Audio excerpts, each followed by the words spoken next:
पहले से थोड़ी आदत बिगड़ गई है। अभी 7:30 बजे उठने से पहले न जाने कितनी बार सो चुकी हूँ मैं। 4, 5, 3 ऐसे करके कई बार उठी हूँ और लास्ट में 7:30 बजे मैंने बहुत कोशिश करने के बाद सोचा अब बिस्तर में नहीं रुकते हैं, चलो बाहर का दर्शन करके आते हैं। जैसे ही रूम का दरवाज़ा खोला तो देखा बाप रे! इतनी ज़्यादा ठंड। अच्छा था कि मैं बिस्तर के अंदर ही थी और मेरा उठने का मन नहीं कर रहा था। मेरे दिमाग में तो बस एक ही सवाल आ रहा था, क्या दुश्मनी चल रहा है भगवान जी, ऐसे मौसम क्यों ख़राब कर रहे हो। खैर ठंड का मौसम है, ज़्यादा शिकायतें नहीं करते। ये वीडियो आज से 2 दिन पहले की है, लेकिन मैंने एक चीज़ सोच रखा है जो मैं आगे बताती हूँ। तो दोस्तों गुड मॉर्निंग, राधे राधे, सुप्रभात and welcome back to my new another vlog. आशा करती हूँ आप सभी अच्छे होंगे, मस्त होंगे और खुश भी होंगे। भाई आज देख रहे हो काफ़ी ज़्यादा ठंड पड़ रही है हमारे यहाँ पर। चारों तरफ सिर्फ और सिर्फ कोहरा और ठंड काफ़ी ज़्यादा बढ़ी हुई है। अच्छा था कि मैं घर के अंदर ही थी, वैसे मुझे लगा कि धूप आ गया होगा तो निकल कर देखते हैं, पर धूप का नामो निशान नहीं है, पता नहीं कब तक आए। बाहर की थोड़ी फ्रेश हवा लेने के बाद मैं रूम में आ गई और मैंने पढ़ना शुरू किया जो जो चीज़ें मुझे पढ़नी थी। अभी मैं लुसेंट से पढ़ रही थी, पर मैंने पीडीएफ भी पढ़ा। पहले से तो थोड़ा कम हुआ है, पता नहीं कौन सा पक्षी चीची कर है। अच्छा पैरोट है और उधर से कोयल की भी आवाज़ आ रही है। शायद सूरज देवता ऊपर निकल आए हैं, लेकिन बहुत ज़्यादा हाँ यहाँ आ गया सीधे, क्योंकि अभी 9, 9:30 होने को है और ठंड तो अभी भी लग ही रही है भाई, पता नहीं है। जारी में भी ब्रश वगैरह कर लेती हूँ, उसके बाद आगे का पढ़ूँगी। इससे पहले मैं अंतर्राष्ट्रीय और राष्ट्रीय महत्वपूर्ण दिवस पढ़ रही थी। एक पढ़ो दूसरा गायब हो जाता है, रिवीजन मार लेंगे। पर उसके बाद मैं पर्यावरण पढ़ने लग गई और हालत मेरे रूम की ऐसी पड़ी है, मैंने खुद को पूरे तरीके से कवर अप कर लिया था। पहले ब्रश कर लेते हैं गाइस, नीचे जाना। जब मैंने छत के नीचे आकर ब्रश किया तो मैंने देखा कि नानी किचन में है और मुझे झट सीधा डिमांड करने का मन किया कि प्लीज़ मुझे चाय बना कर दे दो। आज ठंड थोड़ा ज़्यादा था, इस वजह से मैंने सोचा भाई चाय वाय पीने का इंतज़ाम करवा दे। जब मैं आई तो सारे लोग चाय पी चुके थे और ये देखो बर्तन भी है। फिर मैंने कहा नानी ऐसे काला वाला ही चाय बनानी, तो फिर नानी बना रही है। और भाई ऐसे ना जब हमारे यहाँ पर दिसंबर और जनवरी का टाइम चलता है तो लास्ट दिसंबर और जनवरी के स्टार्टिंग में बारिश भी हो जाती है और प्लस ऐसे मौसम ना ख़राब होते रहता है। इस महीने में ज़्यादा ठंड पड़ने लगती है, ओस कोहरा और बारिश का सीज़न बढ़ना।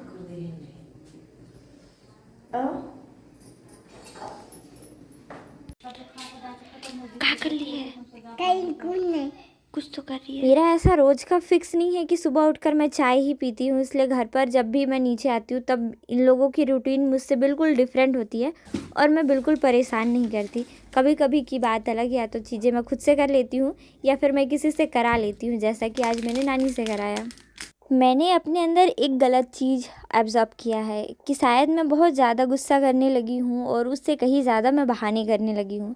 बहाने तो मैं खुद से नहीं करती जब पढ़ना होता है, पर जब मुझे रोना आते रहता है तो मुझे ऐसा लगता है कि मैं बहाने बना रही हूँ। चीज़ें जितनी ख़राब मेरे लिए है उससे कहीं ज़्यादा लोगों के लिए भी होती है, वो लोग रोते नहीं हैं। और ये बात मुझे कई बार सिखाई गई है कि रोना सही नहीं है, लेकिन मैं फिर भी वही गलती दोहराती हूँ। तो मैंने आज से सोच रखा है कि गंदी चीज़ों के लिए मैं बिल्कुल भी नहीं रोऊंगी। हाँ अलग बात है जब मुझे रोना आएगा तो मैं रो लूँगी, लेकिन ऐसे हमेशा नहीं रोऊंगी, क्योंकि ऐसे बार बार आप जब नेगेटिव चीज़ों को सोच कर परेशान होते हो तो ये आपके आसपास एक नेगेटिव जोन क्रिएट करता है। वैसे आज का पूरा दिन बहुत सारा काम करके भी था। सुबह मैं 11 बजे आई थी, पर उससे भी बदतर हालत हुई है। आई मैं कितने बजे थी? 11 बजे, मान लो 11:30 बजे। 11:30 बजे से अब 4 बजने को है, 10 मिनट बाकी है बस। और सुबह से कंटिन्यूसली काम काम काम काम। अभी काम हम तो सारे ख़त्म हो गए, फिर भी कपड़ा सुखाना बच गया है, लेकिन मैं सोच रही हूँ आज नहीं सुखाते, क्योंकि बाहर सुखाने के बाद फिर से उठाना पड़ेगा, तो इसे हम सुबह सुखाएंगे। सीमा अभी स्कूल से आई नहीं है, पिंकी दुकान में ही है। अब मैंने ना कुछ चीज़ें सोच रखी है। अभी जब मैं 21 को घर लौट आऊँ उसके बाद चीज़ों को सही तरीके से ठीक करूँगी, फिट करूँगी, क्योंकि रोज़ रोज़ का ये जो ड्रामा है ना वो ना खुद को खुश रहने देगा और ना किसी और को। मैंने तो स्वेटर वगैरह धो दिया है, अब देखते हैं अलमारी की। काफ़ी सारे लोगों को लगता है कि मैं पिंकी दीदी को ये सारी चीज़ें उल्टी सीधी बातें क्यों कहते रहती हूँ। ये देखो, न्यूज़पेपर यहाँ से जल गया था और इसमें आग लग गया, मतलब इधर उधर पूरा पूरा जल गया। तब उसको एहसास हुआ है, फिर कहती है कि मम्मी घर पे नहीं थी और गैस बंद था फिर भी आग लग गया। तो झूठ बोलने की भी एक हद होती है। अभी मैं चाय बनाने आई ना, तब मैंने देखा कि ये देखो एक भी चीज़ बचा नहीं था। यहाँ पे काफ़ी सारी चीज़ें थी जो जली हुई थी, बाकी न्यूज़पेपर तो उसने हटा दिया। अभी मैं नया कंटेनर लेकर आई हूँ जिसमें मैं इसको कन्वर्ट करूँगी। अक्सर मैं घर में सारी चीज़ों को बस सुधारने में लगे रहती हूँ। एक चीज़ सुधारो कि दूसरा चीज़ें ख़राब कर देती है। मैं किसी दिन पागल वागल हो जाऊँगी इस चक्कर में। इतना पागल है, इतना ख़त्म माइंड है भगवान। किसी ऋतु इसका कुछ कर वरना मैं बहुत पीटूंगी इसको। बिस्किट में लिखा था 27 रुपए, दिख भी रहा होगा। और क्या बोल रही थी यार? अरे मैं पेन से 30 रुपए लिख दी पेन, तो ये बड़ा कोई सामान नहीं आता है। इतना बददिमाग, रुपया देते हैं 5 रुपए। इतना बददिमाग इंसान है ना। देख ना ऋतु, बता इसको मैं क्या करूं। उसमें MRP लिखा है 27 रुपीज़ और ये क्या कर रही है, उसको 30 रुपीज़ में कन्वर्ट कर दी है। अब मेरे को बताती कि मैं इस बिस्किट में ना रेट लिख दी हूँ। पागल, इसको कोई नहीं कहेगा, बल्कि से केस कर देंगे कि भाई MRP से भी ज़्यादा बेच रहे हो तुम लोग। दीदी कुरकुरे दे दी वही केवल दुकान को इतना ही जमाने में और उधर उधर का जमाने में ये बतिया बतिया के काम की। ऋतु जब तू आई थी ना तब से केवल काम कर रही थी। तो जानती है कि कितना मेहनत लगता है झाड़ना पोछना और याना।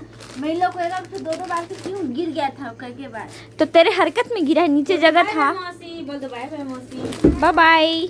बहन कहाँ तुम्हारी? बोल दो घर में सो रही है। Bye bye.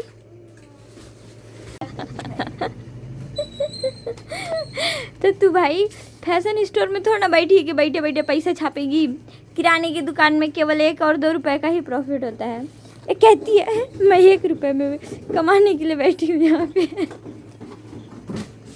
अपने किए कर्म पे इसको खुद हंसी आने लगा।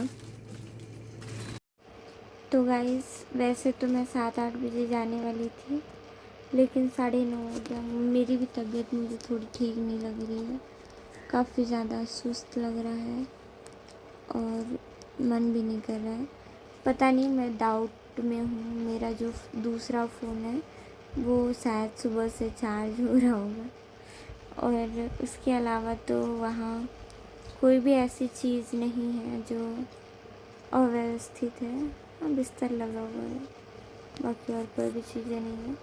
अब देखते हैं मम्मी के आने के बाद, अगर नॉर्मली थोड़ा बहुत ठीक लगेगा तो चले जाऊँगी, अदरवाइज़ बिल्कुल चांस नहीं है। आज मैं यहीं पे हूँ। ये मेरे घर वाले जब तक किसी की शादी नहीं करा देते मानेंगे नहीं। लगातार इनका बातचीत चलते रहता है और इन बातों के बीच में मैंने अपने भी विचार रख दिए कि पढ़ा लिखा इंसान प्लस नौकरी वाला होना चाहिए। ऐसे तो फिर मुझे समझाने लग गए कि तुम बनिया घर में पैदा हुई हो, यहाँ पे लोग व्यापारी होते हैं और पुस्तक कलम भी ये लोग केवल जोड़ घटाव करने के लिए उठाते हैं। नौकरी के लिए इनका कोई दिमाग नहीं चलता। ये लोग अपने घर पे नौकर रख लेंगे लेकिन नौकरी करने नहीं जाते। हर किसी की मानसिकता अलग है। सरकारी नौकर मुझे नौकरी देने वालों से ज़्यादा पसंद है। मेरे बाद विचार किसी से नहीं मिलते। खैर, किसी ने मुझसे पूछा था दीदी आपका कौन सा एग्ज़ाम लगा है, तो EMRS का हॉस्टल वार्डन वाला मेरा एग्ज़ाम है 21 को, इसीलिए मैं रायपुर जाने वाली हूँ। तो दोस्तों, अभी के लिए मिलेंगे दूसरे व्लॉग में। तब तक अगर आपने वीडियो लाइक नहीं किया है, चैनल सब्सक्राइब नहीं किया है और अगर कमेंट करने का मन हो तो कर दिया करो। ऐसे मन को कब तक रोके रहोगे? कुछ लोगों के प्यार तो लगातार झलकते हैं, लेकिन कुछ लोग कंजूसी भी करते हैं। Thanks for supporting me and मिलेंगे मेरे कल के व्लॉग में। तब तक अपना खूब सारा ध्यान रखना, खूब सारा पढ़ाई करना।